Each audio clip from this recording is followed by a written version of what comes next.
ছাত্র রাজনীতিকে দলীয় রাজনীতির লেজুর বৃত্তি মুক্ত করতে চান ডাকসু নির্বাচনের প্রার্থী হতে ইচ্ছুক অনেকেই।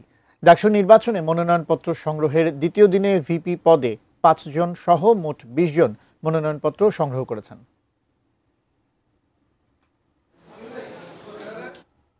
বিশ্ববিদ্যালয়ে কেন্দ্রীয় ছাত্র সংসদ ডাকসু নির্বাচনের মনোনয়নপত্র সংগ্রহ করছেন প্রার্থী হতে ইচ্ছুকরা।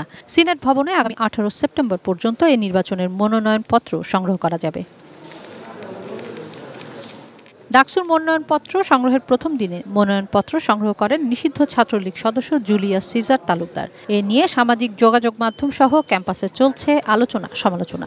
স্বতন্ত্র প্রার্থী হতে আগ্রহী মনোনয়ন প্রত্যাশীরাও জানান, শিক্ষার্থীদের সমস্যা কেন্দ্রিক ছাত্র রাজনীতি চান তারা। স্বতন্ত্র প্রার্থীতা অনেকেই ঘোষণা করে, অনেক প্যানেল থেকে আসে, কিন্তু সব জায়গায় পলিটিক্যাল যে লেজুর ভিত্তিতে থাকে, যে সাধারণ শিক্ষার্থীদের অবস্থানের জায়গা থেকে হল ভিত্তিক রাজনীতির বাইরে বেরিয়ে এসে আমরা রাজনীতি চর্চা করব, অবশ্যই করব, সেটা মরুদে করব, সেটা আমরা ক্যাম্পাসের অন্য জায়গায় করব, কিন্তু হল ভিত্তিক রাজনীতির চর্চাটা আমরা চাই না। হলের নানান সমস্যা রয়েছে, আমার মূল লক্ষ্য হচ্ছে এই সমস্যাগুলো নিয়ে কাজ করা। যারা মনোনয়ন ক্রয় করতে এসেছে তাদের যেন তাদের ব্যাকগ্রাউন্ড এবং তাদের পূর্ববর্তী কোনো অনৈতিক বা কোনো খারাপ কাজ আছে কিনা তার সাথে জড়িত সেগুলো যেন দেখে। যারা সেন্ট্রালের ভিপি পদপ্রার্থী এদের মধ্যে অনেকেই পলিটিক্যালি বায়াসড, তো আমি চাই যে স্বতন্ত্র থেকে কেউ একজন আসুক, যেন আমাদের ডাকসু সবসময় রাজনীতি মুক্ত থাকে।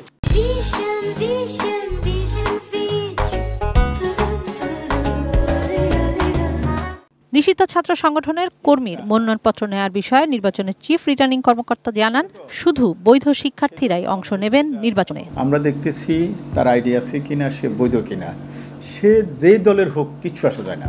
নিষিদ্ধ সংগঠন বলেন অথবা জুলাই অভ্যুত্থান বিরোধিতাকারী যারা অপরাধী তালিকায় হলো, সেখানে তার নাম নাই, তার নামে কোনো মামলা নাই, সেরকম একটা আমরা তালিকা অলরেডি পেয়ে গেছি। কিন্তু এই তালিকার মাঝে আমরা অনেককে এখনও ফাইনালি চিহ্নিত করতে পারি নাই বিভিন্ন কারণে।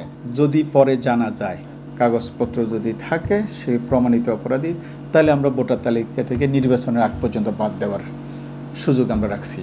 ডাকসু পর্ষদে ২৮টি পদে প্রার্থিতা করার সুযোগ আছে এবার। প্রার্থী একাধিক পদের ফর্ম সংগ্রহ করতে পারলেও একটি পদে লড়াইয়ের সুযোগ পাবেন জানান চিফ রিটার্নিং কর্মকর্তা অধ্যাপক ডক্টর জসিমউদ্দিন।